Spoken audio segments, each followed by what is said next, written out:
Today, the iPhone has 3 cameras, but it started off with just one, and you may have expected it to continue using a single lens, kind of like digital cameras, but this hasn't been the case. So why exactly does the iPhone need 3 cameras?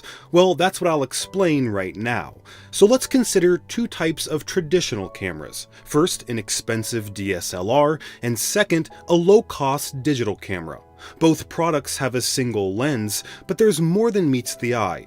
The DSLR lens can be swapped out. There's actually a whole market for lenses with a wide range of views, angles, and magnifications, allowing customers to choose the best one for their needs. The low-cost digital camera features an optical zoom lens that telescopes out to take higher quality photos of something further away. Both of these cameras feature lenses that are changeable to some degree, but consider the iPhone. Its lens has always been fixed inside the enclosure, and while companies like Samsung have integrated a zoom lens into a smartphone before, it didn't appear to be a high-demand feature among customers, since the large camera system made the overall phone thicker and heavier. And when it comes to swapping out lenses on the iPhone, customers can buy lens kits like this one, which would provide a variety of angles and magnifications. But this is also an approach that never became popular among iPhone users, probably because most people don't want to carry around a bunch of lenses and switch them out every time they take a photo.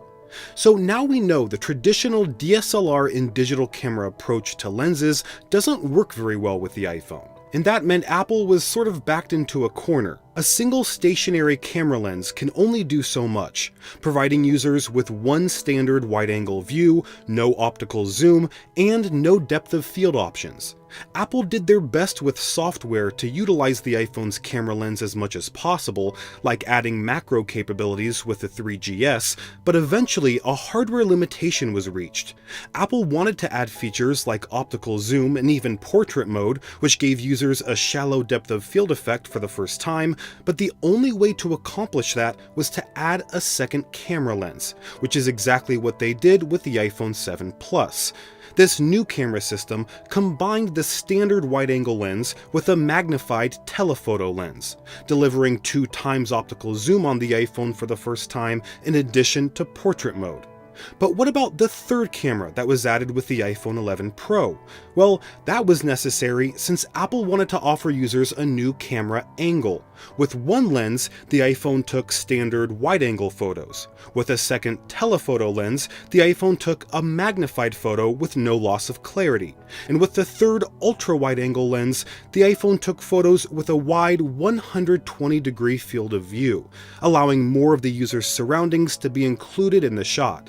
None of these features would have been possible with a single camera lens, and by building 3 lenses into one camera system, it allowed them to work together and provide users with even more capabilities, like capturing outside the frame, which allows users to take a standard wide-angle photo and then transform it into an ultra-wide-angle shot later on.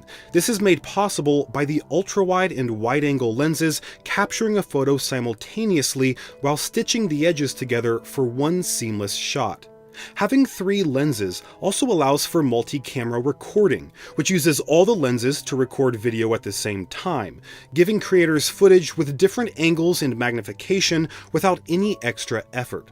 So while an iPhone with 3 cameras may look a bit odd, I think all the extra functionality they provide is well worth it. This is Greg from Apple Explained. Thanks for watching till the end, and I'll see you in the next video.